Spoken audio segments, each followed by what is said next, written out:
25 years, and I've never been dropped on the gosh dang ropes. Welcome to the Stache Club Wrestling Podcast, folks. My name is John. My name is Jimmy. Was that a fun way to come in? I thought that was kind of I think that's a fun a way to golden come in. way to come in. Somebody has to go back to wrestling school, apparently. It was crazy. Wow. Randy just doing the no salad and just like, in 25 years and I've been dropped on the ropes. And how did he get that gash? I don't know. I don't know how he got bloody. I have no idea. Like getting thrown the ropes is one thing for sure. Like that definitely didn't look like, super, the way it was supposed to happen. It probably hurt a little bit. Sure. But he's also, yelling, complaining, acting like a big child, a big jack child. No selling the punches. And he had no selling the punches, and then like kind of jump scaring a fan, and then like he has this gash in the middle of his head. What a SmackDown! Yeah. I thought that was a rise. I didn't clock it too much when I was like watching it, and then like I saw like afterward people like zoomed in on Randy or whatever. Folks, welcome to the show. We have a massive one for you today. I don't need to remind anyone. I think they would know, but I'll say it anyway. Jimmy's SCW Predictions Championship will be on the line. And you came in today. We were kind of discussing, do we just do one big day where we lump in all the predictions? Do we defend it twice, one per show? And I think you kind of came in and you're as the champ. So the champ calls the match, calls a stipulation.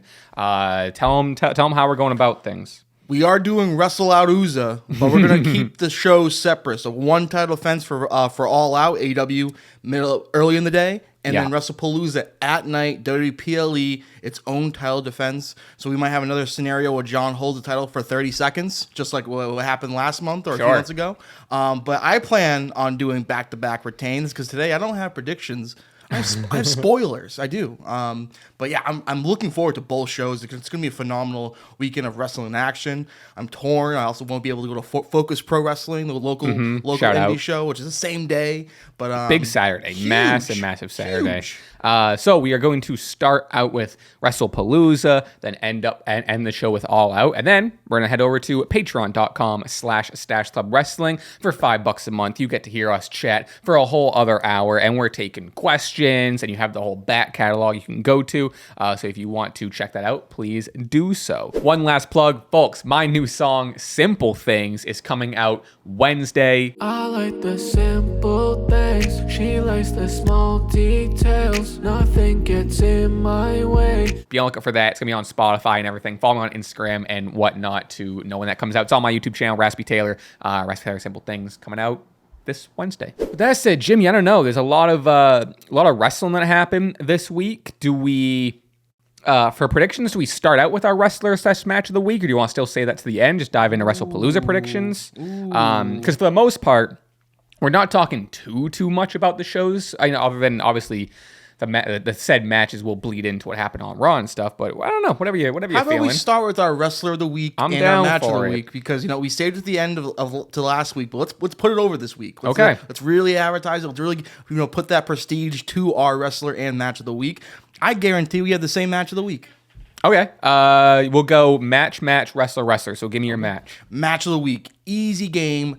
SmackDown, Sami Zayn, Ray Phoenix. This was also my match of the week. That was an incredible match. So sick. I cannot believe it. And this is already being talked about. Sami Zayn's U.S. Open Challenge rivaling John Cena's U.S. Open Challenge. He still has ways to go. It just started, but what a way to start off. I think next week we're getting Carmelo Hayes, I believe. Yep. Cooking. We are cooking.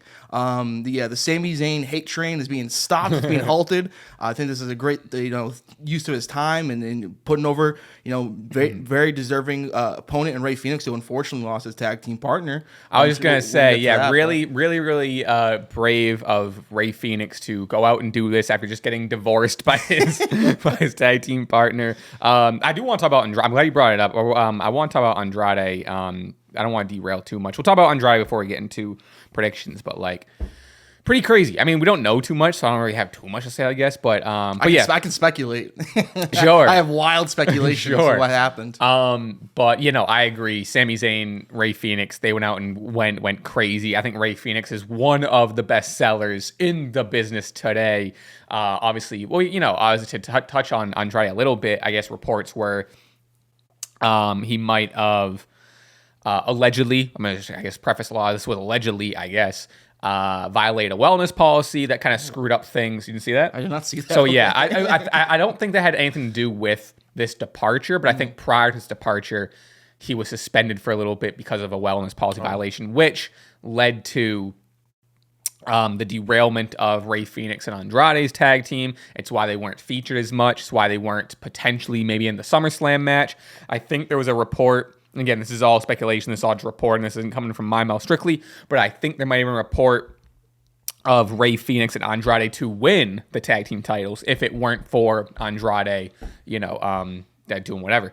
It kind of point being is it seemed like that unintentionally may have derailed his tag team buddy in Rey Fénix because they didn't really seem to have a direction in Rey Fénix anyway. They found a direction with Andrade, which I thought was awesome. Like I said, it was so successful. They're probably going to win the tag team titles. Then Andrade's out. What's Rey Fénix to do?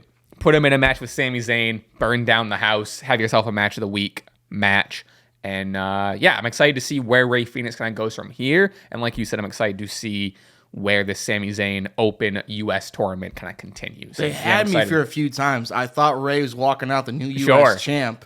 But yeah, very unfortunate Andrade. So I didn't even hear about the wellness policy stuff. So it goes to show how much actual credentials to my speculation there is. I thought maybe I saw something about him being told maybe you can go do some things at AAA, and then him saying no. And then we were all aboard for the new tag team champions being crowned at SummerSlam, Fénix and Andrade. I think I had him as my pick. Me too. Yeah. And they didn't. Wyatt's retained, and I was like, okay, where do you go from here for that tag team? And then, just super, super unfortunate. One of the most talented in-ring wrestlers in the game today. And we'll see you in AEW. Some people are speculating CMLL. Some people, he did tweet out about almost 24 hours ago, "Thank you WWE" with 3 exclamation points. And we'll welcome him back in 3 years once he burns a bridge in AEW. Yeah, I don't know, man. We'll just talk about it now, and we'll get into our wrestler of the week. There's so much there's so much two sides of the fence talking about Andrade. I love Andrade. I think he's so talented. But then there's like an other side of the fence that's like, yeah, he's talented, but he doesn't have that it factor. He can't get over in AEW, or a lot of people are speculating he can't get out of his own way because of, I don't know, is it a backstage attitude? Is it? And again, this is all speculation and me just kind of bringing up things that I've seen. And again, this is all kind of alleged. I don't know what's true. I don't think really anyone at this point knows what's true and what's not and what happened. But at bare minimum, I can say it's a very unfortunate situation, and I would even say confusing situation. And I don't know. I hope for the best for Andrade, but it is crazy to see what the career that what I think is one of the most talented in-ring workers going today. It's just crazy what kind of career he's had over the last handful of years. I don't know. What do you think? My thoughts are, totally agree with a lot of what you said. I also think there is maybe some level of truth where he does kind of go to the school of Bret Hart, where he kind of thinks the sport is legit, and I think he legit doesn't like the job. And I think he kind of holds himself in a higher regard than he actually is on the card per se, which isn't a bad thing. I respect it. And, if it was the thing of this was maybe a domino effect with him being told, oh, you're not going to win the tag team titles at SummerSlam, and like, oh, we might have other plans for you in AAA, our new kind of side gig. And he kind of took offense, like, no, I signed here to be in WWE. I want to win matches, this and that. And maybe he got hurt. It's a tough thing to be like, then take your ball and go home. But yeah, he isn't really the best promo. And some part of me thinks though it's a thing in the back of the mind of promoters, and maybe even the case in AEW is like, do we want to push him enough? Because then if we push him, then we're putting a lot of trust in you. And right. If he has like a given track record, maybe having an attitude or like bailing or whatever, then right. Yeah, you don't want to put your eggs into these baskets as Andrade as an IC champ or whatever, and then all of a sudden, some shit happens. Super unfortunate. I'll never forget. Even more recently, his performance in Money in the Bank freaking went crazy. Led the league in bumps in that match. Right. I mean, that's what I mean. Is he's so talented, yeah. And it's just like. Like you say, this is all speculation, I mean, I think there's been reports of him maybe being some, a problem or, maybe a little, I don't know, having some sort of attitude, I guess, or, whatever. I don't know. I'm curious where he shows up. I don't even know if I think there was a thing where, did Tony Khan come out and say that there was no bridges burned? And he was like, yeah, he didn't leave on like bad terms. Like, we'd welcome him back. We'd be surprised if we see him back in AEW. He didn't really do anything in AEW during his first run. So like, I don't know what the move is. What do you mean? He went through that flaming table with Cody. Flaming table does rock. But I honestly forget that was Andrade. Yeah, that's crazy. I don't know. Like I said, a lot of people are saying CMLL. Maybe he can thrive there. I know MJF and Andrade had a little back and forth on Twitter. I would love to see that. That'd be sick. I don't know. Like I said, I'm curious what more sort of stuff comes out as someone who's an Andrade fan, and I'm not looking forward to my fandom being tainted if all of a sudden something comes out of like, you know, he was this backstage and I don't know. It's a weird career this guy's had. It really is. For someone so talented, it's a very weird career. For sure. Does that make him your wrestler of the week? No, not my. That'd be very, very, very funny. Not my wrestler of the week, but we can circle back to wrestler of the week. My wrestler of the week is Dragon Lee. Wow. Yeah, I think he killed it on Raw the other night. Always shows out, and then also we're taking into account Worlds Collide. He was killer in that Fatal 4-Way match. I think he's someone that, whenever given the time and opportunity, he shows that like, hey, I'm one of the best workers of all time. Now, do I buy into every single week when they go verbatim? They say, Rey Mysterio says this guy's the future. He's the new Rey Mysterio. I don't know about that. I don't love they try to really force that down our throats. But no, I think he's had a killer week. I think better than a lot of people. And like I said, he shows out. Granted, I think he lost both matches.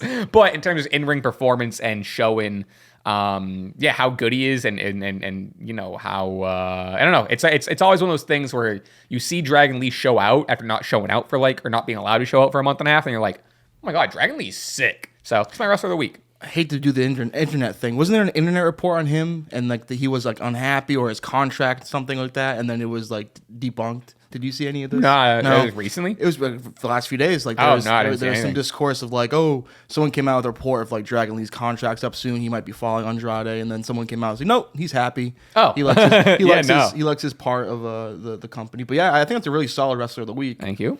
But you did drop the ball. It is a luchador.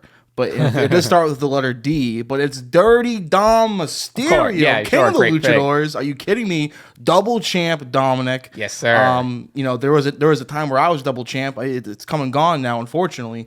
But I'm still the predictions champ. And Dom Mysterio, the boyhood dream has come true. Yeah, so sick. I only seen the highlights with the match against Vikingo. I went to sleep because I'm an old man. But the ending too, with him winning the title with the help of El Grande, and then his deadbeat dad, freaking Dom. He's gonna win Emmy one day. Charles Severance won a bunch of Emmys. Yeah. But Dom's gonna win an Emmy one day because he's great acting, bullying his dad, telling him to put the belt on him. I thought Ray was gonna get physical with him, but he held true. He was like kind of handing the belt, and he's like, no, put it on me. And like, here's the thing. Like, obviously, it's like funny conflicting emotions, and I think it's conflicting emotions only because it's someone who it's from me who I'm not in wrestling, right? Seeing it from outside perspective, part of me is like, man, I wish they didn't kayfabe hate each other, because I would have loved for Ray to get in that ring and give his son the biggest fucking hug, but also, like, you know that's happening backstage, and you know that, like, because they're both wrestling minds, the fact that they get to work each other or work with each other as heels, that's just as good, probably if not better, than Ray going and hugging them, because they get to like work together, and it's like that's what I would imagine is the equivalent of, you know, a feel-good moment to wrestlers, because they look at it in a different view of like, no, we work together and we, you know, I don't know. Like, I think we're getting that one day before Ray puts the boots up. I think we're going to get... I agree. I think they're going to get maybe even a WrestleMania match where they team up. I already was kind of hypothesizing for WrestleMania 42 what Dom can do. And I was kind of thinking like maybe it would be a Ray, Dom, Liv Morgan versus the heel Judgment Day, Finn, Roxanne, and JD. Maybe a six-person tag match. Like, I think that would bang.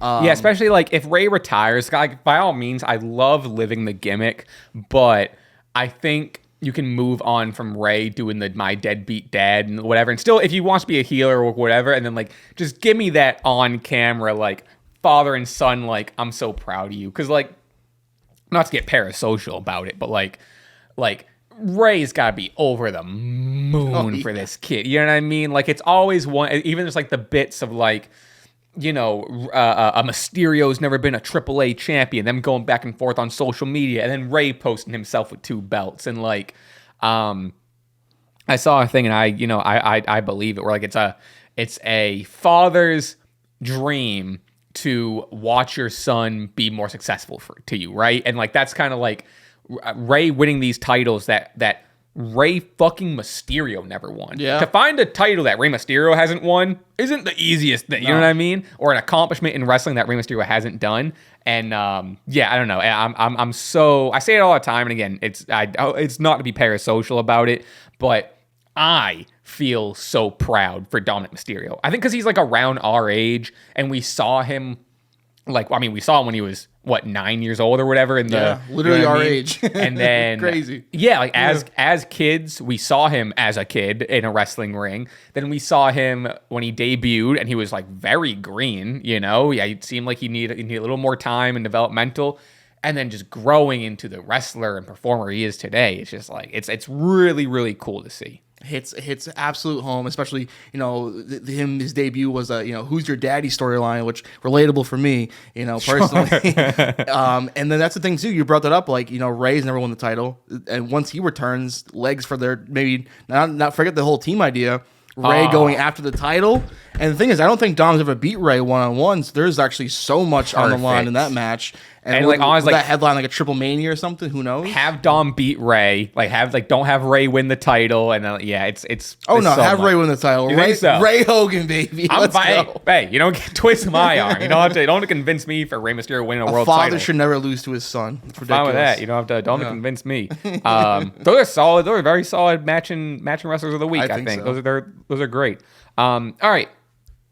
We are going to, was there other stuff? I don't know. We'll probably touch upon it as we kind of go through here. We are going to go to Wrestlepalooza for our predictions. Now, Wrestlepalooza, because it's only 5 matches, will have confidence points. All Out is like, what do we say, 10 or 11 matches? A lot. Those will not have confidence points. And title will be defended separately for each event. Obviously, All Out beginning of the show. Wrestlepalooza later in the day. Let's just start at, well, I don't know, world title should be the biggest, but, you know, let's not kid ourselves. The biggest match at Wrestlepalooza is John Cena versus Brock Lesnar. Main event. Confirmed. Oh, it is confirmed. Oh, okay. Oh, yeah, baby. How do you feel? Man, that really helps my decision making for making my prediction. Actually, no, I completely disagree with what I just said. It's crazy because on the way here, I was kind of mulling over my predictions, and I kind of said to you when I walked in, I'm like, this is a very predictable card. With that being said, it's so predictable. It's not predictable. It's easy to do a swerve, so it's like, yeah. At least one of these, like, you know, quote unquote predictable outcomes aren't going to happen just because that's how wrestling works. You can't have all the predictability in the world. And Sutton tells me that it could be in this main event match, but you think, you know, it's the ESPN debut. This is like the new WrestleMania. If you want to call it a debut, it's not working on most apps apparently. I don't know what's going on. I don't know how I'm going to watch this, but it's likely going to be me kind of like poking my face into a bar window and watching it from the outside of a bar. So yeah, we're doing predictions for John Cena versus Brock Lesnar. Yes. Do I switch up? I don't know. I mean, I can give you. I don't know. What do you? I have mine. I'm gonna go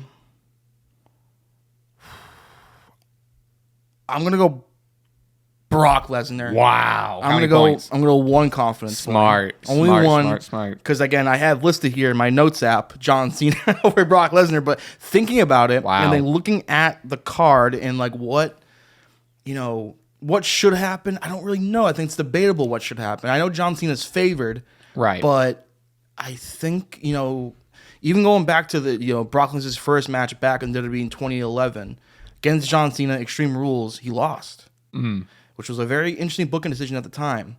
I think Cena kind of owes Brock one. How Sure, about here? it goes to is this Brock's only match with Cena? Is this a one-off? Is Brock sticking around? If Brock's sticking around, then this might be reason for a Brock Lesnar win. Is this going to be John Cena and Brock Lesnar's only match? I hope so, considering at this point, after John Cena in Springfield last night, which we didn't even talk about that, I'd be pretty bummed if I was the Springfield crowd. Yeah, 10-minute promo? Like 10-minute promo Sure. and that's it?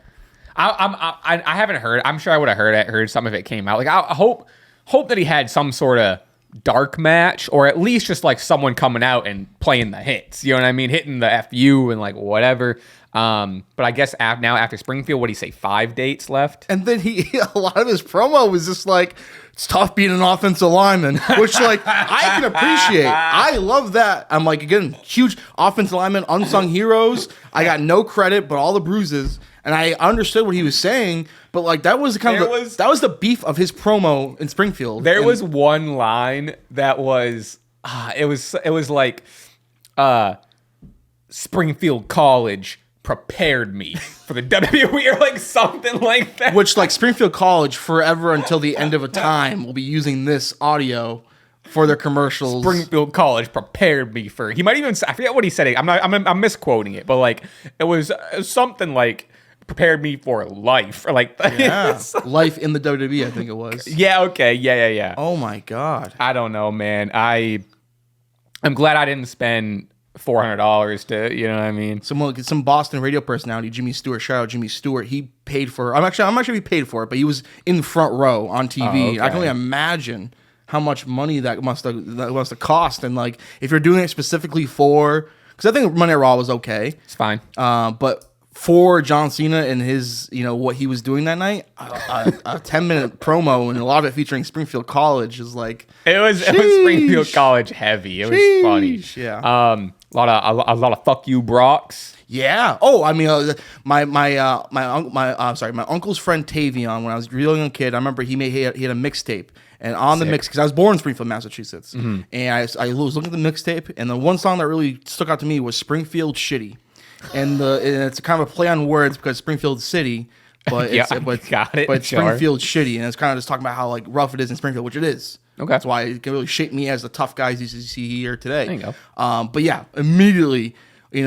Fuck you, Brock. Whoop his ass. It's like off rip, which I'm like, wow. I do appreciate. The Springfield killed it with the chants for sure. The Springfield crowd was great. I'm not trying to shit on Springfield. It was a hot crowd, and the John Cena, the whole Springfield Simpsons joke on his entrance was instantly corny. Instantly, he goes, the Simpsons live here. Maybe not. I don't know. Corny's out, and then the Springfield crowd too.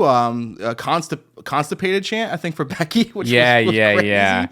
They were just like there was one of those crowds that like if you said one kind of like buzzword that was somewhat interesting, they're gonna just jump on it and chant it from the rooftops. Okay, because we to circle back to just the Cena and Brock match. I have John Cena for 3 points. Like I said, not just go in circles, but it's like you were saying, is it almost too obvious? How realistic is it for older John? Like Brock Lesnar is still a monster, right? Like, sure, he's definitely not athletically in his prime anymore, but like you can say the same and a lot more for a John Cena. It does kind of make sense for Brock Lesnar to beat the shit out of old man Cena and win here, but I just don't know what the story is going to be going ahead. You know what I mean? Even his promo last night, which I did appreciate, he was kind of talking about like why he kept the heel intro, which I actually really appreciate, because for like weeks since he's turned face, I was kind of like, why does he keep saying he's the last real champion? When he won, he's not a champion, and he's not the last one, and he's also, this is all very kind of heelish stuff. And he was kind of saying because like the moment it brings, which like I don't know, I think you can probably have other moments without this kind of heel introduction. I think that was kind of a weird cop out, but I like that he addressed it. And I think though that promo also kind of forecasted how he's going to behave in this match, which I think is going to be thug life, and John will pull out some heel stops.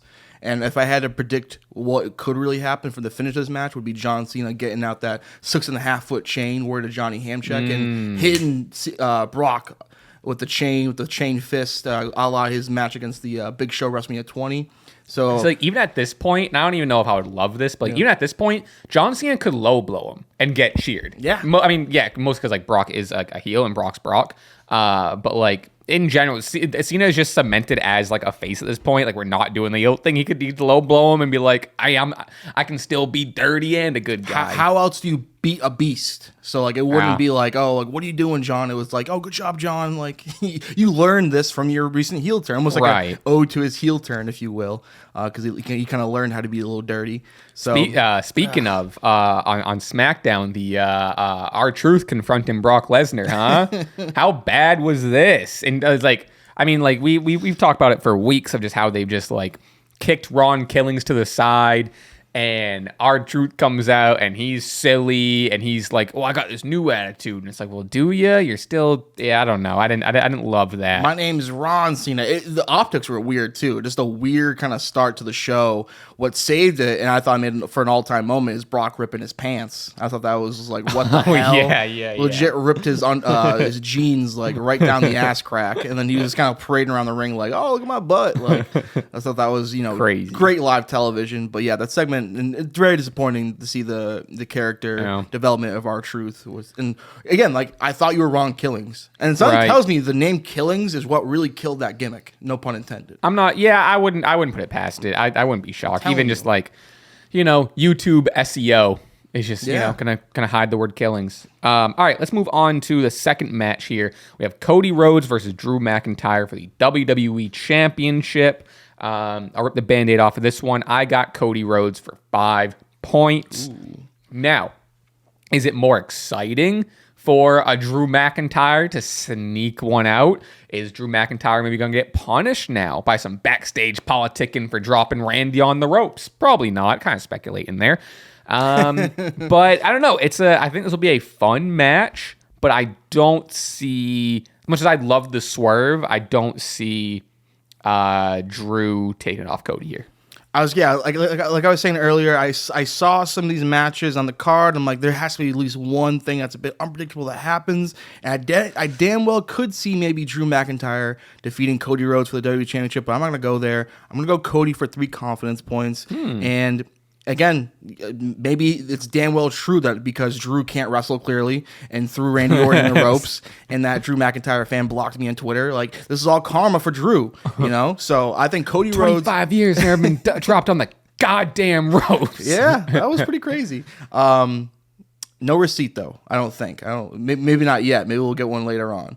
But actually, bring up a receipt. There've been a lot of receipt mentions like on TV, which like. Not a fan, but also I think what they're trying to do is make it, since it's a known what's the term of like smart insider term. Yeah. They're trying to like make it so like, on TV a receipt is when someone just like getting your revenge. Right. So I think that's kind of a smart thing they're kind of doing. It's like, because if you hear the term receipt, you might kind of jump to like, insider terms, whatever. But like, if they try to like, make it on-screen term. I don't know. What do you think? Do you see what I'm saying a little bit? No, I get what you're saying. I think it's also a case of them trying to make it more sports-oriented, where they're trying to make sense of these. Like, it's almost like it's an insider term that has gotten hijacked by outsiders. Yes. Because I'm sure backstage they still use the term receipt or whatever, but it gets used so much now with smart fans to be like, oh, look at that. Alexa tried giving Asuka a receipt or whatever. And it's also weird, too, because how, current and, like, recent the Jackson incident was, which was, like, that was peppered with, like, the term receipt all over that incident. So it's, like, kind of a weird thing. You're kind of bringing up the terms receipt a lot. But, yeah, I think it's just to make it, like I said, with the move to ESPN and, like, if this was happening, like if this was UFC, and they were like, that was a dirty hit. Now that guy did a dirty hit, and that's the receipt. So I think they're just trying to align themselves in the same way of like making it a combat sport logic. That's how it reads to me. Fair enough. But at the end of the day, I'm going Cody Rhodes, return on SmackDown, big, jacked, and beautiful. He's a champion and movie star, and we love him. So Cody Rhodes. What are your points for this? 3. What are your points for the last match? Points for the last match for Brock and Cena was 1. One for Brock Where Lesnar. in the world you're 5-4? Yeah, you're gonna find out. Interesting. You're gonna find out. Wow. All right, we'll move on to CM Punk and AJ Lee versus Seth Rollins and Becky freaking Lynch. I'm having a lot of fun with this feud. You hate CM Punk. I don't hate CM Punk. You hate CM Punk. I don't hate CM Punk. I just don't. Well, here's the thing. No. I'm sorry. You secretly hate CM Punk. No, that's not true at all. I just think I just think he is not impervious to criticism. Yeah, I hear you. Know what I mean? No, I'm pulling your chain, but you were not happy with his criticisms. That was a kayfabe tweet though. The one where I was like, because he was like. You guys wouldn't know how to dress if like da-da-da. Meanwhile, like their whole gimmick is like dressing cool. Hell and yeah. then which I did have to backpedal on one of my comments to Punk, because I said, you're talking about people dressing cool, meanwhile you're wearing skinny jeans and panda dunks. Correction. I did look a little closer. He is wearing 2021 Supreme dunks, which also didn't know Punkster had his little hype beast game in his back pocket. So I did, like I said, I'm not above being, fact checking, correcting myself. However, dissing the theme songs. Seth's is like fine at this point, but like Becky with the Wonder Years, sure, Cult of Personality is also great, but like just felt like his disses were a little off base while they're standing there looking fresh as hell. And they both have very solid theme songs. Thought it was reaching. Thought it was a little bit of like I don't know about that, Punk. And they're champions. You're not. I hear you. You know what I mean? Yeah.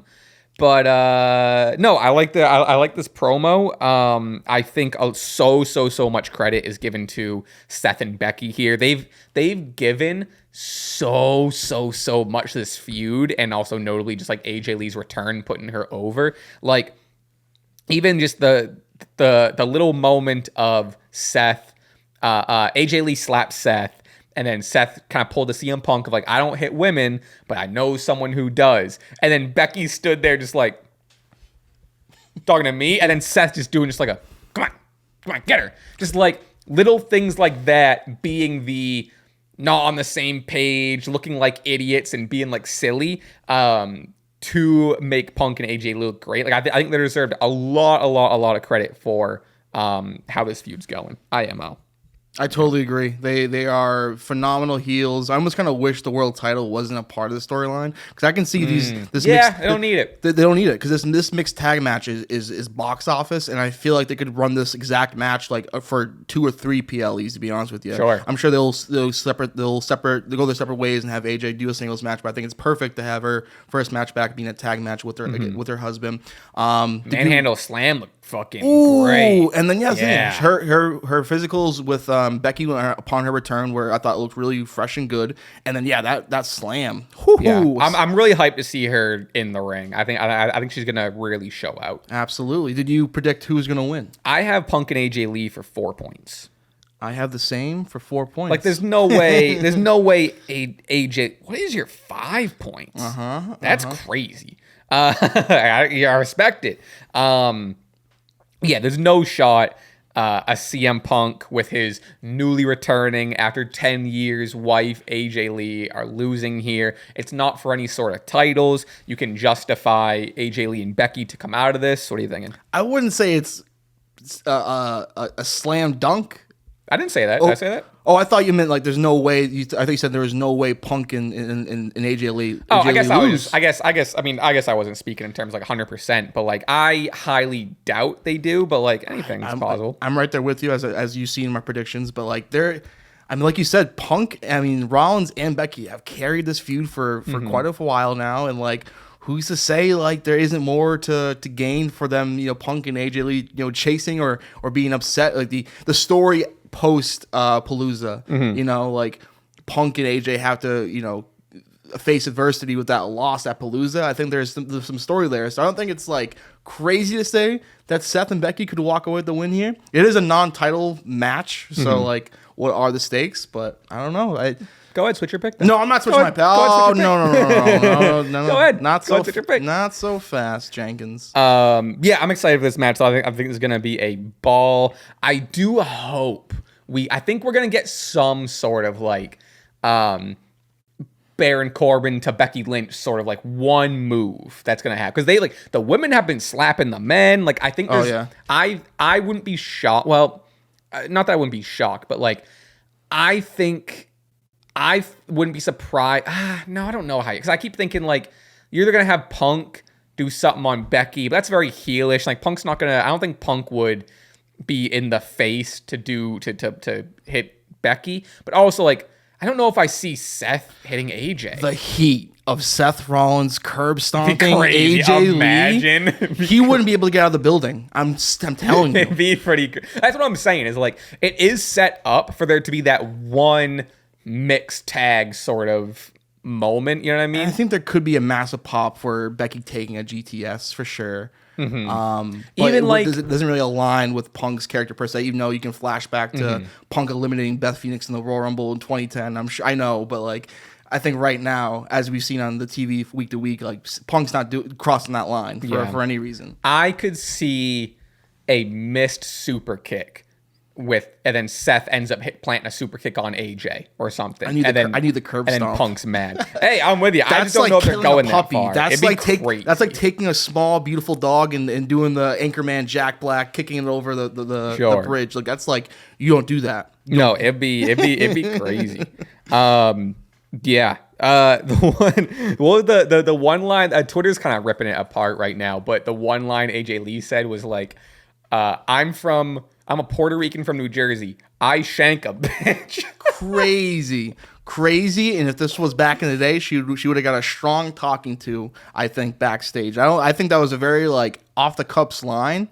And like I love it. Don't get me wrong. I personally love it. I hate it. I think that's it's to me it's like real like cringe, like 2010. That's what we love about AJ Lee, you know? It is, and I said it last week. She does have this kind of like millennial humor of like whatever, but like I don't think she's ever stabbed anyone. I don't know. I get it. You're like, I'm from the mean streets, like whatever. I don't know. It didn't land for me. And they're trying to, after that, the Springfield Faithful are trying to get a Boricua chant going. Because I think right before the day prior was the Puerto Rican parade in Springfield. So I'm sure there was a lot of fellow Puerto Ricans there that were really happy to hear that. But I don't know. Sometimes you gotta shank a bitch. I don't know. I guess so. Sometimes you gotta do it. I guess. I don't think she's ever come close, though. That's the thing. I would highly doubt it. Not that she needs to, but other than that, like I think AJ's promo was very solid. Punk is just like he's such a different person when AJ Lee is in there. He's such a wife guy. He sucks. You know? He sucks. He's so boring in this. He's such a wife guy. He's such like the minor character now. And I love him. I'm like, I love him. I love him. I love him. Like, and I do even love too how he's like, I do appreciate how he's stepping back and giving the limelight to, like, and he's even like done that where he's like, I think he's been on mic and he was like, I'll stop talking and let the star, like I do appreciate him stepping back and it's your time to shine. Yeah, wearing the wife shirt, coming out to the wife's music. Love all that. But just, just as Punk, as his character right now, he's a simp. And, like, I can appreciate it. I'd be simping, too. Hey. You should have watched me watch the Jade Cargill and Tiffany Stratton match on SmackDown. I was simping hard. But as for Punk the character, and, like, I've been kind of clamoring for a while now for a deeper... I hate to always say, like, oh, you got to turn heel for it to be interesting. But, like, eventually down the road, I'm really looking forward to Punk being a bad guy. Yeah. Which is where I fell in love with Punk because he's a great bad guy. So he's so far away from that right now as, like, the supporting husband, which is, like, again, killing his role. And it's about AJ, not him. But he's very Chance the Rapper Big Day with that. Oh, I love my wife. I love my wife. I don't know. Same vibes. It's very, very funny to me. I don't know. All right, we'll move on to the Usos versus the Vision of the Bronze. Is this where your 5-pointer is? Where's your 5-pointer? Not here? Going the Bronze for 2 points. Wow. 2 confident. points. And I'm really curious. No spoilers, but I'm really curious where we're going to go here. I also have the Vision for 2 points. I think in past, I haven't chosen the Vision because they faced, some more prominent, higher profile people. Right now, they're facing the Usos. We got a lot of First, Jimmy was upset at Jay because, Jay's telling him what to do. And, hey, don't tag with LA Knight. You're my brother. And Jimmy's like, don't tell me what to do. And, this is the second week where Jimmy's kind of been like, hey, you're really acting like the tribal chief, huh? And not when it was fun. You're acting like the bad tribal chief.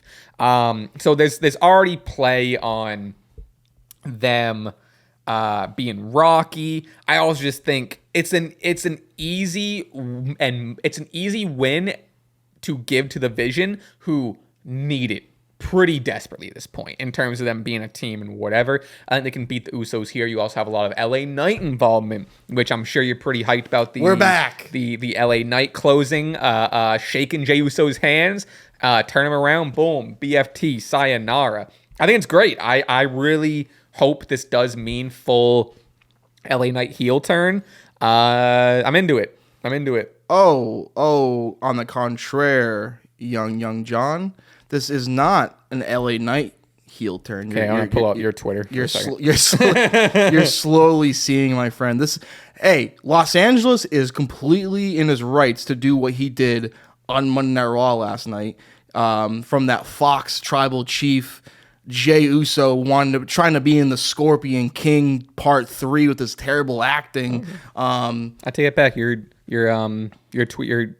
tweet backs up what you're saying. What are you trying to poke holes? You think I'm flip flopping? I was trying to give you a gotcha. I was trying to get you. No, not a heel turn for Los Angeles Knight, not whatsoever. I think what I just kind of realized what this could be leaning to, because again, we've seen what's been transpiring. Jay wants to be Roman Reigns. Yes, and he's starting to think his shit don't stink. He's trying to he's realizing, like, yeah, I'm a former world champion. I'm a big dog. Right. I think this might be leading to Jey Uso leading the MFTs eventually, and being like the actual tribal chief. God, I was so with you. I was so. I don't want it to happen. I literally think this is what. Because I think Jey Uso's turning heel. I think it's a Jey Uso heel turn. I think his ego is getting massive. And Los Angeles had to put him in the dirt last night, but it was for a good reason. And because Jay thinks his shit don't stink, and his ego is getting crazy. I was hoping, because I think I'm just so not an MFT fan. They put me to sleep.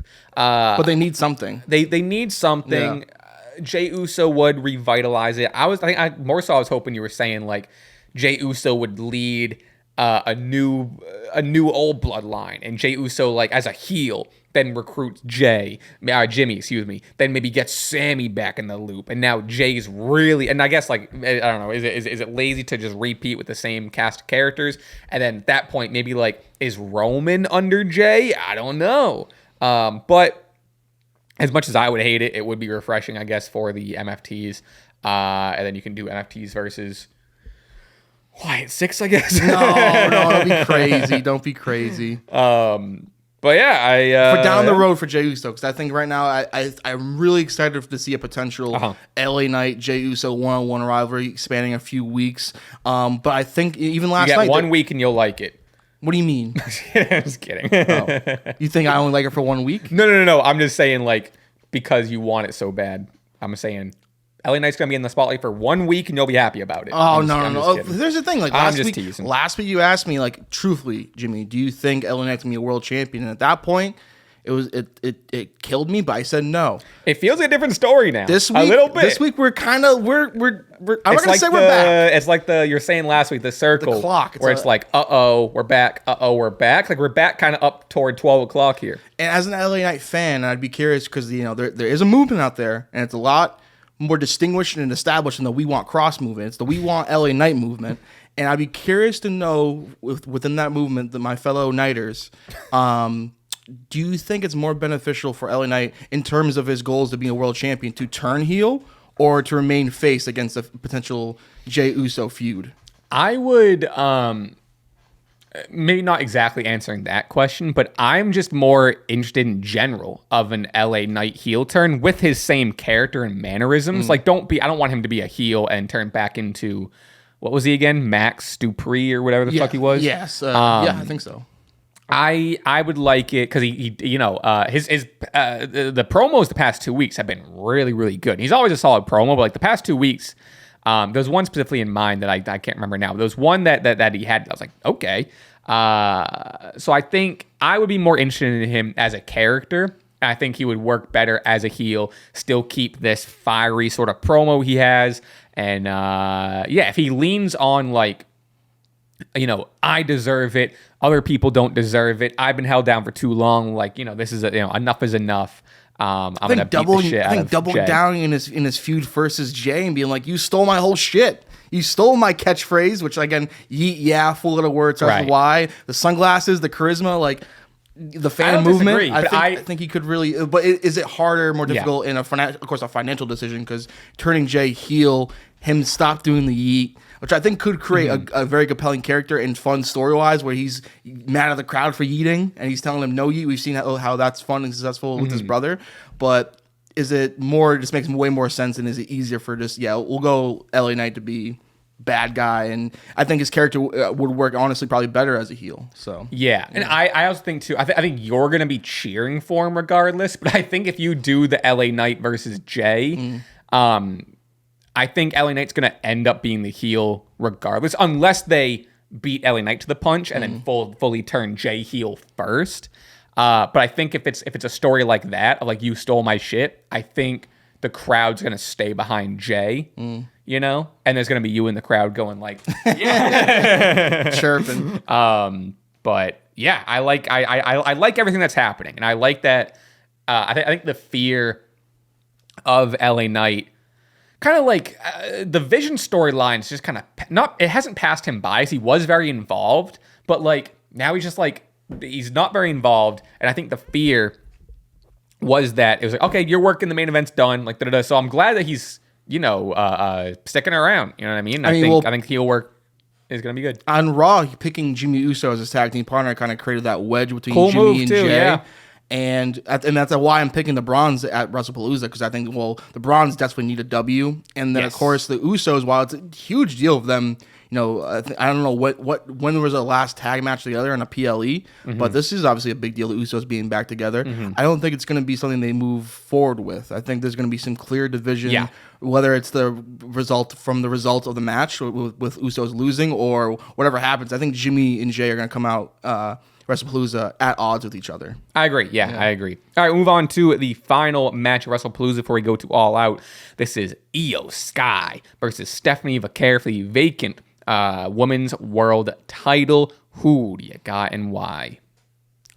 5 points, Stephanie Vaquer. Wow. There's been no match, I think, this year where I'm more confident in Stephanie Vaquer squashing Io. Not squashing. It's gonna be it's gonna be a phenomenal match, but just for hyperbole purposes, squashes Io Sky like a bug.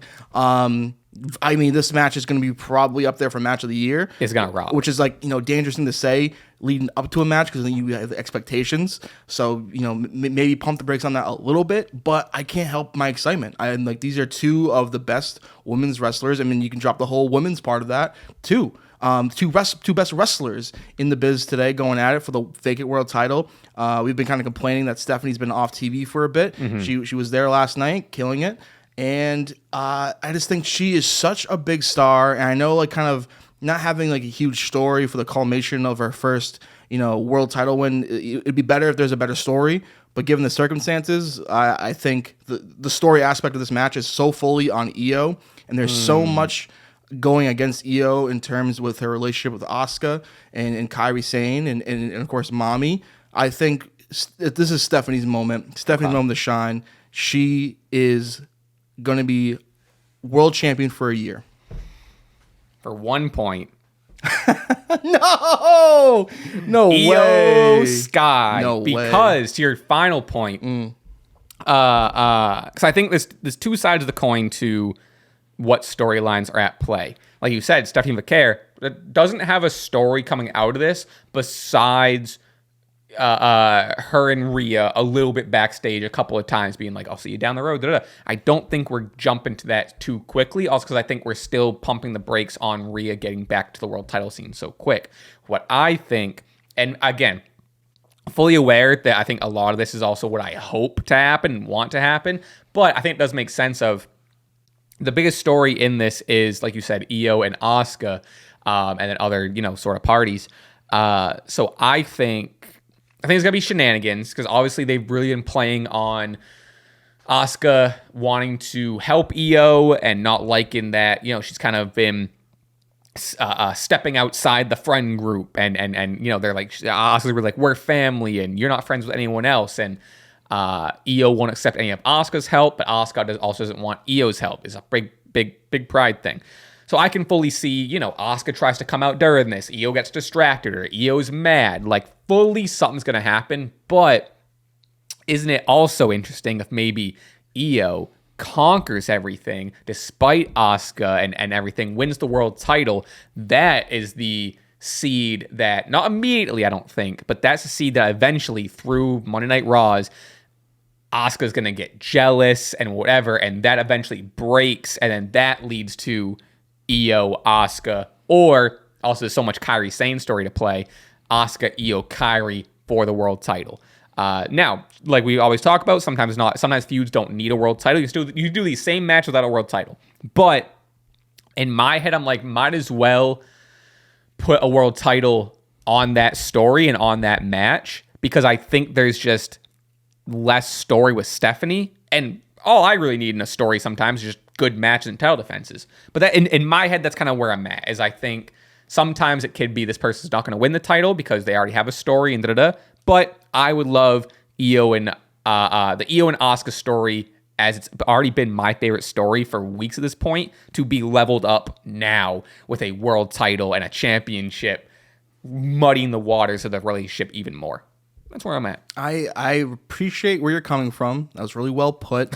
I'm honestly a little bit scared now putting 5 confidence points on Stephanie, but no chance. Stephanie's getting this title. It's going to be made in the stars, a million miles away.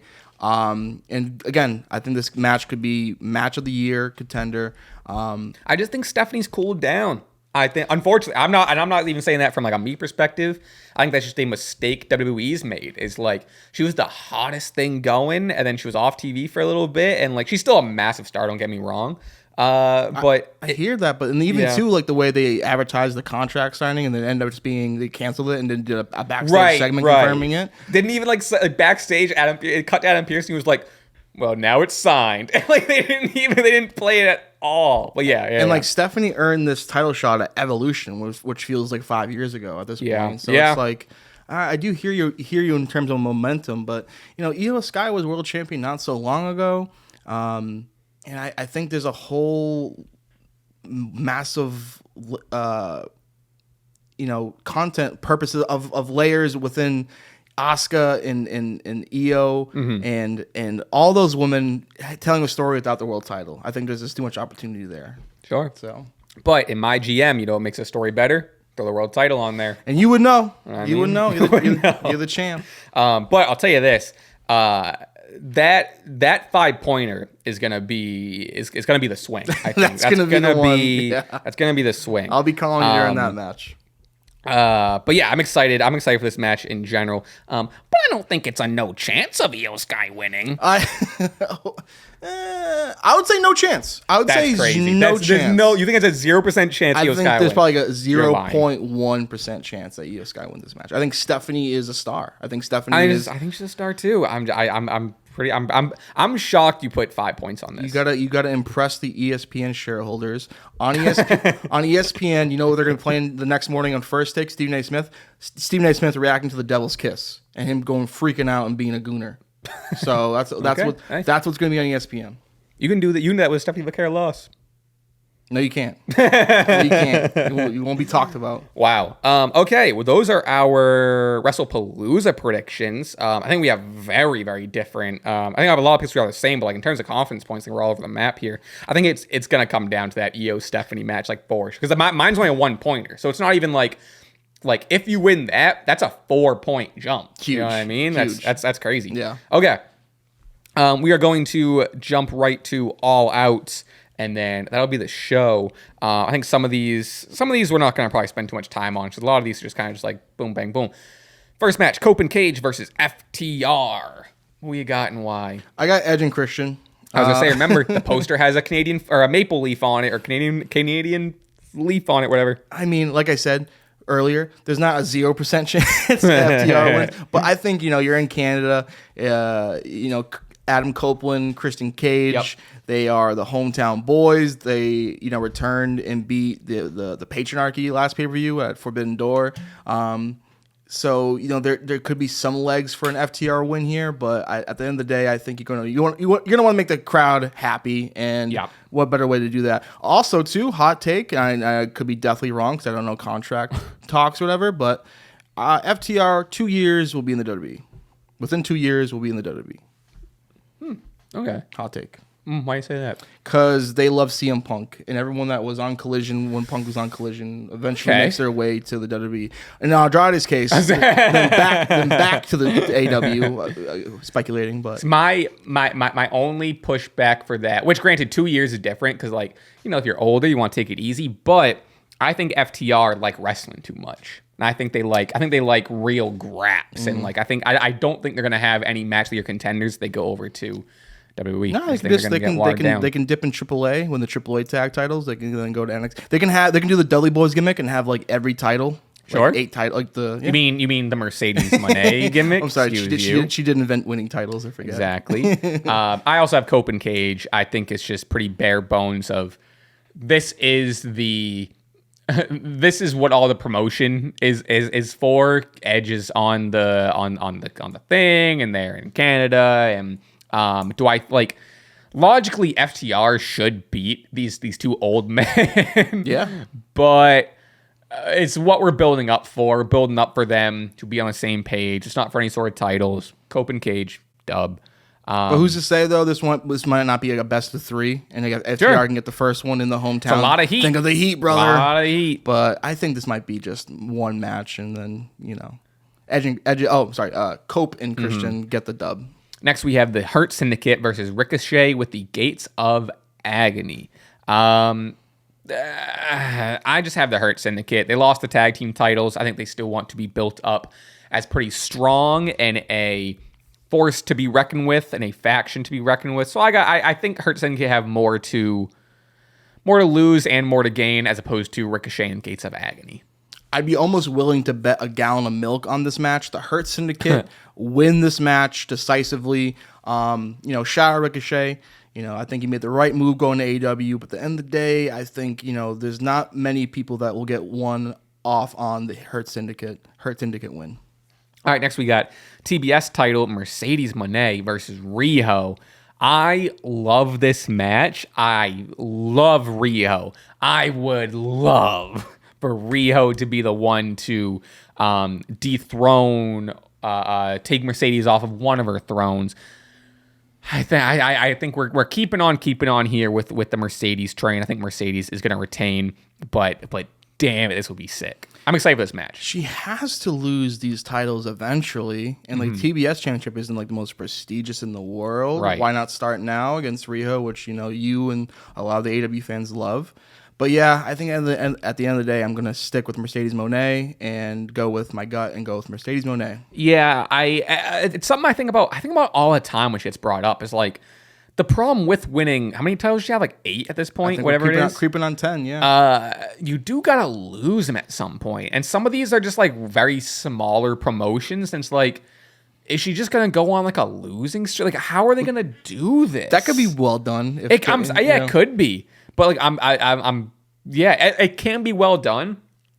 I do think it could possibly ruin her career. You know what I mean? It's gonna be one or the other, and I think of there's a famous losing streak back in the day. Christian went on a huge losing streak, and actually your boy, shout out DDP Yoga, DDP started to coach him up and help him get off the snide. But Christian would lose a match and then just have a hysteric freaking crying session in the middle of the ring. Maybe Mercedes can do that. Sure, for all these promotions. I could see it because these promotions that the smaller ones that given these titles, probably want something back.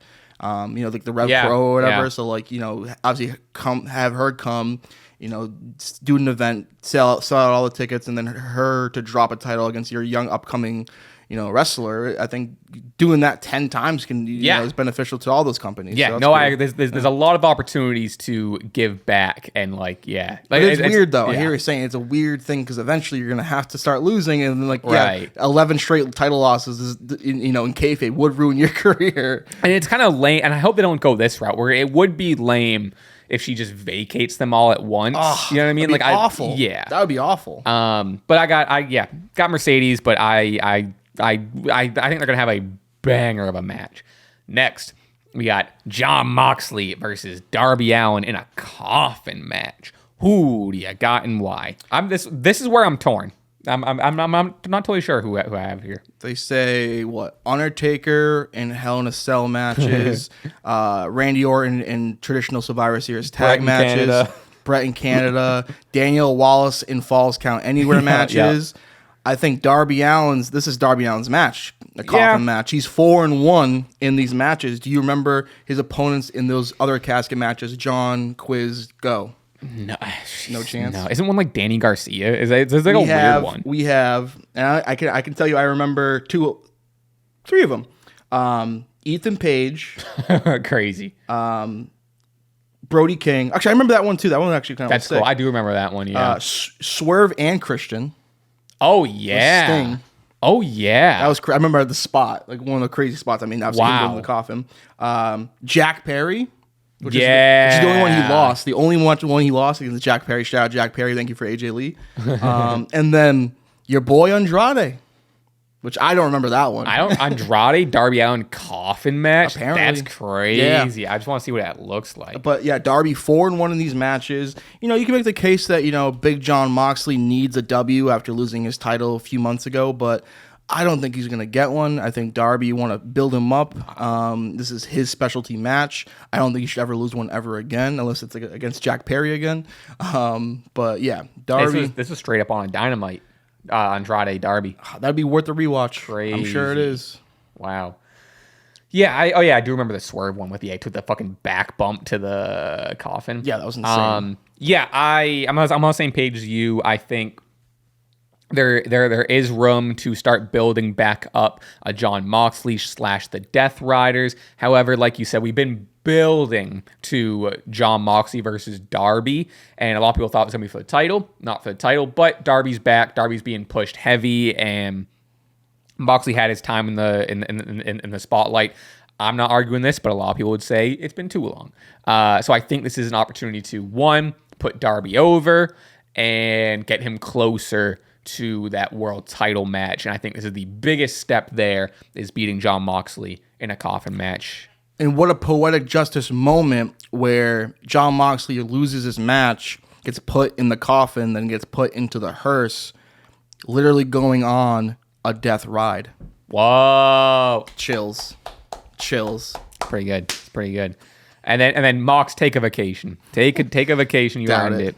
All right, next we have MJF versus Mark Briscoe in a tables and thumbtacks match. And Mark Briscoe promises, what do you say, thousands or something, thumbtacks.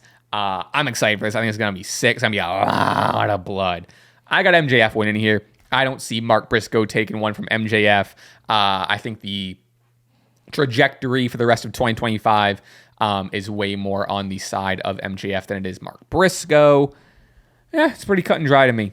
Give me Mark Briscoe. You got to do it for your brother. You gotta True, it is, yeah. You got to get this win after this dude has been freaking cursing your dead brother's name. Mark Briscoe, a great talent. Hasn't had like a signature like AEW pay-per-view win. Wouldn't this be something? I think MJF is obviously a clearly heavy favorite, but and here's the thing too, it's really hard for me to pick against MJF, who's of course one of my favorites, and he had that incredible chilling promo on Dynamite that like I loved it. I want to play that almost every day. And just start off with the adrenaline and the confidence and the look in the man's eyes when he was delivering some of these lines. Skip the wedding. Yeah, just like he's just the best in the biz. Here's the thing: I don't think there's much to lose from him to taking an L against Mark Briscoe in this blood rivalry and this kind of gimmick match. So I think he sort of owes it in some terms to Briscoe, and I think Briscoe will get this W. Yeah, I don't think it's a crazy pick. I do agree with you at this point. They're like Mark Mark's been the face here, and MJF's just been beating him down for the most part. But yeah, I guess more so. Like if MJF loses here, then because I feel like they're building MJF back up to get into the world title picture. Where like what do you do with MJF if he loses here? You know what I mean? Keep having him lose. I want really? Him to keep going down and down and down. And he still has that contract, mind you. So he doesn't really have to win matches. Mm-hmm. Keep going down until he freaking breaks and until he goes on such a spell where maybe the losing streak causes him to be off TV and we forget about him for a little bit, and then him to come back with this contract in a shocking moment. Because I think the purpose of him, because again, I really thought the whole stipulation with Paige and the build kind of got convoluted for Forbidden Door, where the contract was on the line and then it wasn't on the line, and then there was obviously a purpose and reason for MJF not to lose the contract. So I think the best way to kind of divert our attention in terms of MJF's momentum and our thought process of like, oh, he's going to be the champion very soon, is to kind of beat him down and kind of make him think, put him at his lowest, and then like a phoenix rising from the ashes, he will cash in at such a moment that will be remembered in AEW history. Well, something that I didn't realize, I'm curious if this changes your opinion. I don't expect it to, but on September 19th, the day before, MJF is facing Mystico in a title versus mask match for MJF's CMLL title. Then the next day, we have Mark Briscoe versus MJF. Not that I think that adds too much, but talk to me. Just in terms of the sport and kayfabe, hey, having a match against an athlete like Mystico less than 24 hours removed from your match against Mark Briscoe, that's going to be a tough one to overcome. I think this might be a kind of a, maybe he's going to drop the title to Mystico there. Maybe take a very well-fought loss against Briscoe at the pay-per-view, and then go on. 2 losses in go one. Go on a honeymoon with Tits McGee, whatever you want to call her. yeah. So enjoy your marriage, and then come back like the movie star and one of the best promos in the game that you are. Yeah, I wanted to find the promos. It was like. I'm not trying to say nothing hyperbolic, but like it's one of my favorite like backstage promos like of recent memory. Oh, I thought you were talking about the interview with Alicia Moore. No. When they first met, and well, that's where they first met, but yeah, in the promo segment, whenever he calls her Tits McGee. Hey, Mark. Oh yeah, crazy promo. Mark Briscoe, you wanna know how much I hate you, man? Yesterday was my wedding. That's right. This morning I hopped up out of my silk-lined bed and I made a beeline dash to the front door of my house. And my wife, my newlywed wife, she screams out to me. She goes, "Where are you going? What about our honeymoon?" Oh, yeah, this part. I said, "Toots." Toots. No honeymoon can start until Mark Briscoe is dead. Is dead. And then he goes on to say, like, I've been married way before you. I'm married to the game. I'm married to vengeance. He's fucking unreal. The look in the guy's eye. And like the part where I won't play the whole thing, but like he kind of like walks off camera like with a smile in my face. He's unreal. Yeah, I didn't go either way. I think I'm really curious to see.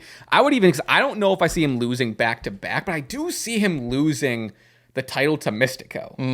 Especially if it's title versus mask, and also I think like I don't think MJF is going to be a staple in CMLL. So he had his run, he had his whatever, but like ultimately I think he's going to move on from it. But I don't know. All right, we'll move on to the AEW Women's World Title match, a fatal 4-way between Toni Storm, Jamie Hayter, Chris Statlander, and Tekla. Who do you got and why? I got Toni Storm. She's timeless. I know there's 3 other competitors in this match, so you'd think her percentage would go drastic go down. But here's the thing. I have a stat for you. Like I had a stat in the casting match. Yeah, Chris Statlander? No, that's funny you say that because that is her name. Toni Storm has thrown more shoes at opponents in AEW this year, 6, than all 3 of her challengers combined, 0. So that's in terms of like everyone else throwing shoes? Oh, correct. Strictly a shoe. Okay. So that's a huge development. That might change your opinion. I'll be curious to where you're coming at. I got Toni Storm. If I wasn't swayed before, I'm swayed now. I can't wait for Jamie Hayter to get that title back. It is not going to happen this weekend. Chris Statlander, I am over the moon that she's in this position. And Tekla has been just like Spider. I'll say breakout star of AEW. Tekla's great. Is she though just a one-trick spider? The term one trick pony, right? Of course. So of course. I changed it to spider because she's a Got spider. it. She does the cool, or I call it the Bray Wyatt thing. Bray Wyatt thing. What else is so spectacular about her? Besides, She's good at wrestling. she's pretty good at wrestling. she is. Pretty good at the whole I'm- wrestling thing. I'm just bullshitting. But I was watching Dynamite and I couldn't help but to make that joke. Sure. Is she just a one trick spider? Many are asking. Many are asking. And let's see if at All Out she can change my mind. Say, what's your answer? Think she's a one-trick spider? I think she's a one trick spider. Whoa. Okay. Tekla, I didn't say it. I'm not saying that to her face. One trick spider. I just don't think this is time for Tony Storm to drop the title. No. I think whoever- when it happens, I think it's going to be a one-on-one big moment. And even if it's to Jamie Hayter, great. But yeah. You took the words out of my mouth. Yeah. Hell yeah. Move on to I have these in kind of a weird order. AEW title match: Hangman Adam Page versus Kyle Fletcher. Who do you got and why? Let's hear it. God, I wish there was confidence points for this one. Put 12 on it. I think this could be the moment. This could be a crazy move on AEW's part to build their youngest world champion of all time. He is the proto star for a reason. I'm leaning towards Kyle Fletcher. Maybe you can say some words and that will deter me, but I don't want to deter you from that pick. I This- want to win that predictions title. this gives me Randy Orton 2004 SummerSlam. This Okay. gives me against you. You have a great in-ring competitor in Hangman Page, but you have the literal future and some guy that you're like, okay, yeah, sure, we can wait and give him the title. Look, we waited to give him the TNT title. Still has the TNT title. Still has the TNT title, but my thinking was like, his crowning moment was supposed to be at All In for that title. Right. They delayed it. And like with the thinking of like, oh, this kid's gonna be with our company for years. We'll wait. How about you don't wait? How about you capture the moment now and you steal everyone's attention for the whole weekend? I think the whole weekend they Yeah. can steal headlines with new AEW World Champion Kyle Fletcher. Yeah. Give The me only- Kyle Fletcher. Kyle fucking Fletcher. Let's go. I think the only more surprise, for WWE side of thing, let's say Kyle Fletcher wins. It's a shocking win. Shocking win. The only thing I think WWE can do is if they have Stephanie Vaquer beat Io. No. No, That's but expected. Kyle Fletcher, that's unexpected. I love Kyle Fletcher. Proto Star. I think he's sick. I would love it. Like, I'm not. It's not my pick, but I'm sold on your fantasy booking. I think it would be sick. I don't think it's a bad move. I think it'd be cool. I just think we're too new in the Hangman Adam Page era. I feel like he just won it, and like I said, I think it's a great move. I just don't see them pulling that Kyle Fletcher trigger just yet. There's a thing called rocket strap to your back. Sure. And I think they're gonna do it here. I think I'm gonna be. God, I wish we had they're confidence gonna- points. I want you to put 12 confidence I points wouldn't. on I would this. still pick him, but I might put the one because again, Sure. this would be a massive upset. Yep. But you can't know about a massive upset. You can't say you call a massive upset after it already happened. You have to call it before it happens. And I'm calling it now. And Fletcher does have Don Callis family behind him. So it's like, Hangman's basically out there alone. And who's to say that one that might try to help Hangman that that's crossed his crosses before, Kenny Omega comes down to the ring. He goes to, even out the odds. Oh wait, Kenny Omega is with the Don Callis family again. Oh, chills. chills. Yeah, I can't wait till none of that happens. I can't wait until Hangman Adam Page just beats him clean. But no, I get what you're saying. Believe me, I'm fully on board with this young Randy Orton. I feel like a lot of I was gonna say a lot of companies, but even just speaking about WWE and AEW specifically, is we are in the era of late 30s and early 40-year-old guys getting that title. When's the last time we've gotten a surprise? I'm talking world title, because there's been, mid-cards and whatever, but like, when's the last time we got a shocking world title, someone under the age of 29, you know what I mean? That like, oh, they're like, I feel like neither company with their world title has taken a risk in what feels like years. I'm thinking WWE, it was maybe Jinder Mahal Like that was a huge, massive risk for someone. In terms of risk, someone that wasn't ready yet and probably never would have been.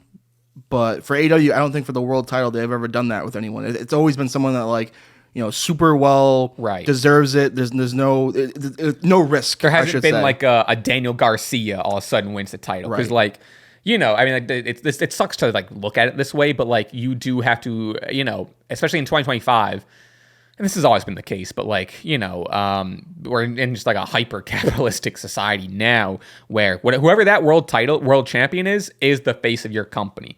And, I don't know. I understand why they keep world titles on the biggest names, right? But eventually these 38, 44-year-old guys are gonna, age out of it. You need to make new stars. And what's a better way to make new stars is have like, especially for people who aren't as tapped in, like, holy shit, who the fuck is this 24-year-old that just won the world title? Totally. And I'm with you. You would love to get into a position where you're like, when you're looking at your world title, you'd be like, wow, this world title can create a star.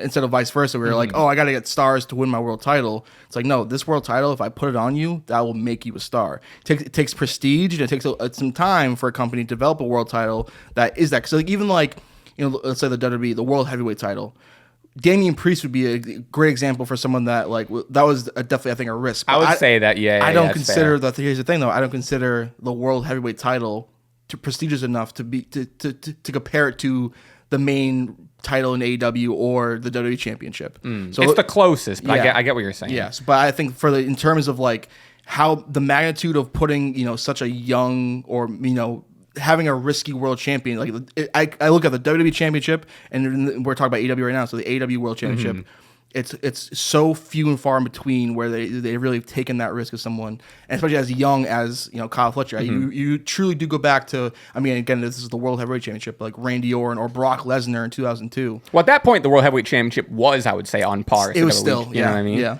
We're like now they're, but before I think they were there, but like now they definitely aren't. I do have to make a little bit of an amendment on AEW's side though, because like Adam Page is 34. Sure, he's still not as young as like a 24-year-old, but Adam Page is 34. Also, we're totally forgetting MJF won the AEW championship a couple years ago. I don't think there's any risk though. There was no risk. No, there. But just just to because we're talking about two things. We're talking about risk. We're also talking about like young guys. Not that he's a risk, but like if we're if the conversation is still like age too, then I think I need to make the amendment of like AEW has like Swerve Strickland 34, where if you look at the WWE side of things, Seth Rollins 39, Cody Rhodes is 40, Roman Reigns is 40. So like AEW's done a better job at the younger, not that much younger, but younger side of things. But I do agree that MJF was a star and he wasn't like a risk. But if we're just to on the age side of things, you know what I mean? Jey Uso 40, which I didn't know that. That's crazy. That's pretty crazy. I've been in the WWE forever though. So CM Punk about to win a world title 46. But John Cena just had the world title 48. But in terms of the argument though, when they won their first world title, how young were they? That's a good point. So it's I guess more so I'm just talking about like the landscape of a risk now. You know what I mean? Because sure, like that's my point though, is like when they won it when they were younger, that might have been when WWE was taking risks. Like I'm fully just talking about right now in terms of like companies being scared to take a risk nowadays. Like the Seth Rollins heist in the century, his first reign really made him. And like, again, it wouldn't be the same style because it was such a shocking way he won the title. But like, again, how old was Seth when he won the WWE Championship, when the heist of the century? This says he might have been 28, 28, which is kind of what we're talking about. Yeah, which is great. Telling you. And then here's the thing, Heyman can win it back in a month from now or 2 months from now. But I think having that accolade in Kyle Fletcher and stealing the weekend in terms of like shocking match result, Kyle Fletcher. And I don't think that lottery ticket would be a waste because I think it would pay off immensely because I think Kyle Fletcher is the future of the company. So wow, I gotta say I love the discussion that came out of it. I love how much we're talking about. There's no shot. There's no shot. There's no shot. Which I love. I like. Listen, we're on the same page in terms of like fantasy booking and like hope. And I like think it's a good move. It will just be very funny when Hangman just retains. It's like, damn it. I'm with you. You got to wrestle the matches. We'll see when the bell rings. We'll see. Bell's got to ring. Yep. All right, we have three more matches to talk about. like more like 2.5 matches. We have the AEW Unified title with Okada versus Takeshita versus either Mascara Dorada or the Beast Mortis, depending on who wins their qualifying match at Dynamite. Who do you got? I got Takeshita. I have Takeshita as well. Do you? We just had this whole conversation about give it to the young guy, give it to the new star. Sure, it's not a world title. It's still against Okada. It's been Takeshita's time. He just won the G1. Give the G1 winner the AEW Unified title, and that's like it's Takeshita's time. I think this almost is, again, we're getting kind of into Fantasyland again, but like Takeshita not winning here, I think is more of a dropping the ball as opposed to Kyle Fletcher not winning, because this is on a silver platter here. You know what I mean? It's not the world title, but it's still against Okada, and I think it should be Takeshita here. I believe that third man might come into the finish. I think maybe Takeshita might pin the third man and not Okada, setting up maybe a rematch of one-on-one. Yep, I see that. And then two, as a fed-pilled wrestling fan, it's very cool for me to put a feather in my cap and be like, the reason why I'm picking Takeshita is because he won the G1, which is really why I'm picking him. I think winning the G1 I know is a big deal, and I think he needs to capitalize off that momentum, and that's why I'm picking Takeshita. He won the G1. I love it. He really should. Again, you talk about Okada is someone that's also in the later stage of their career. Like Takeshita, just as much as a Kyle Fletcher, is going to be the future of AEW and the future of wrestling in general. Yep. And it's time to. And again, to go back to Kyle Fletcher conversations, like, it's time to start building these guys' resumes. Because who would Randy Orton be if he wasn't, IC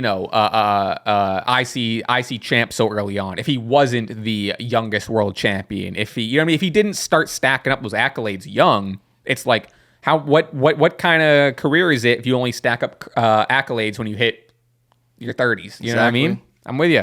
All right, we'll move on to Eddie Kingston versus Big Bill. I think Eddie Kingston's going to kick the shit out of him.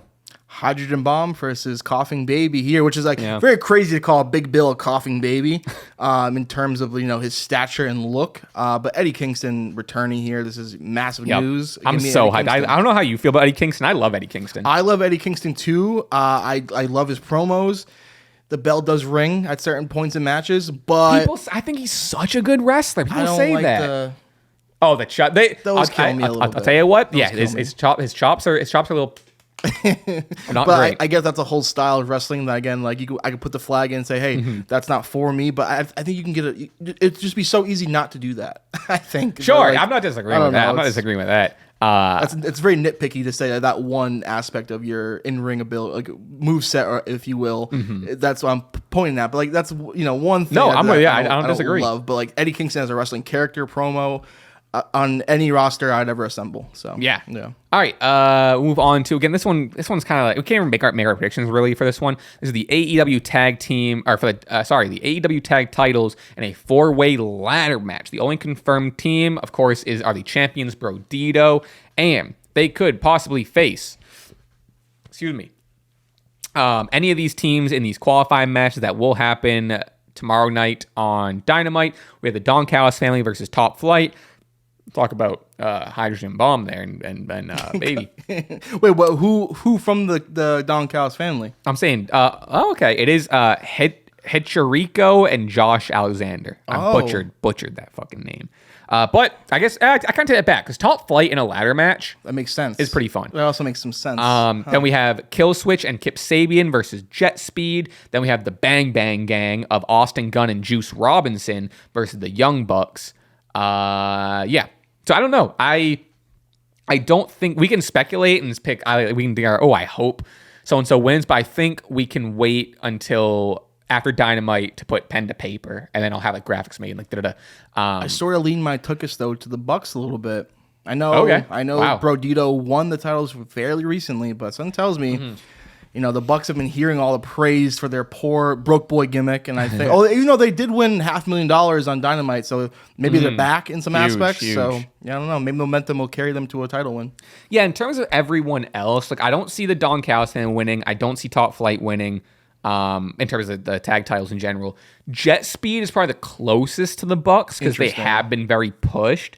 Kill Switch is back, which is cool, but I just don't see him and Kip Sabian with it. Bang Bang Gang, also sick. Juice Robinson, pretty fresh back, but still don't really know. But yeah, I think it's gonna be Bucks or Brodito. I'd love Brodito to retain. Again, pen is not to paper yet, but I wouldn't be shocked if Jet Speed gets him either.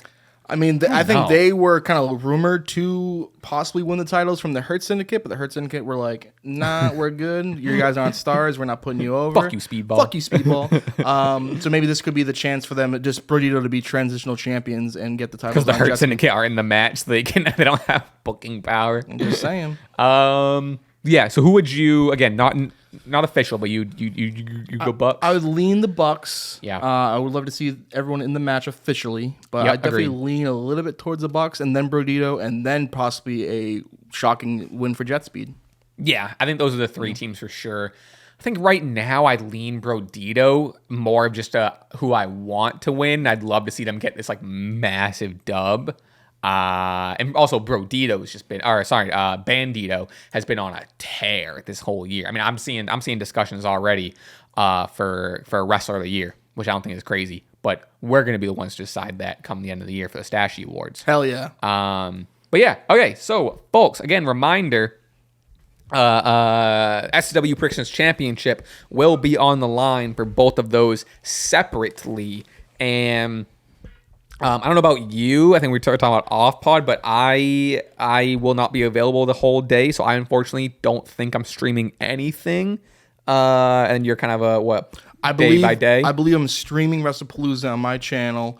I'm gonna try to make a phone call to get like a legit camera set up instead of just my old crappy little laptop. So you might see HD Jimmy on my YouTube channel, but I will be for sure streaming Wrestlepalooza. And before we go, I just want to say Justice for Jade Cargill had a great match. It was good against Tiffany Stratton on SmackDown. I think Tiffany Stratton actually might be injured now. She won't be performing at NXT Homecoming. Took a gnarly bump on the outside of the ring, I think doing a moonsault. But Jade really showed out, had a phenomenal match. The people that say Jade Cargill can't ball are in shambles. I'll arrange your funeral arrangements, and I'll be showing up in the most dopest outfit there ever was, because Jade Cargill going to be the world champion any day now, but unfortunately it wasn't to be on SmackDown. But thanks a lot, Nia Jax.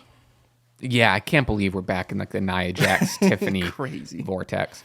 But all right, I was kind of looking at trying to see like what the deal with. I mean, Homecoming tonight is going to be crazy.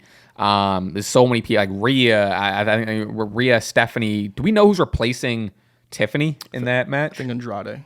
Andrade might former NXT champion. That's true. Tyler Breeze is gonna be there. I love the Tyler Breeze pop out the other week. DIY, sure, they'll be there. Yeah. All right. Do we have a? All right. Before we go, I'm curious just what's announced. Okay, we have. To give a little preview of tonight, with the Grayson Waller Effect with special guests Oba Femi and Ricky Saints. Then we have Rhea Ripley, Lyra Valkyria is going to replace Tiffany Stratton and Stephanie Vaquer versus Fatal Influence. Then we have Charlotte Flair and Alexa versus Izzy Dame and Tatum Paxley for the WWE Women's Tag Team Championships. Then we have Ethan Page versus Tyler Breeze for the North American Championship. Oh, wow. Then we have Trick Williams and Carmelo Hayes versus DIY. Pretty stacked. I'll be watching. Yeah, I'll say it right now. I'm gonna watch it. I'm gonna try to finish editing. Also depends on if I want to go to the movies tonight. We'll see. But it's a stat card. It's a stat card. All right. With that said, folks, head to patreon.com/Stache Club Wrestling to hear us chat for another hour. We're talking all kinds of stuff. We're taking your questions, and we appreciate it. Appreciate listening. Appreciate being here. Please tell a friend about the podcast. Tell one friend. It's everyone's homework assignment. Tell one friend about the Stache Club Wrestling podcast and hype them up about the Predictions Championship is on the line twice this weekend. Whoa. And folks, I'd love to hear your match of the week and your wrestle of the week too. Yeah, please. Sound off in the comments. Absolutely. I'll critique your opinions. With that said, folks, we'll see you next time. We'll see you all week on the channel. Please go watch the quiz that came out, the Roblox quiz that came out yesterday. I kind of put it out late. and see you on the Patreon. Bye. Little personal victory this week. And it's embarrassing. It's an embarrassing thing for me, but it's a personal victory. We didn't even talk about like the Saudi Arabia stuff. Oh, I know. That was actually my notes for miscellaneous news. A top category, but like, MILFs are, everyone loves a good MILF. Top category. So everyone, yeah, there was a song of the summer. I'm not outside as much, so maybe that's why I failed to find a pulse on the song of the summer. I got a bone. I was thinking about this the other day. Yeah. I got a bone to pick. I don't know, Parker, this is you specifically, but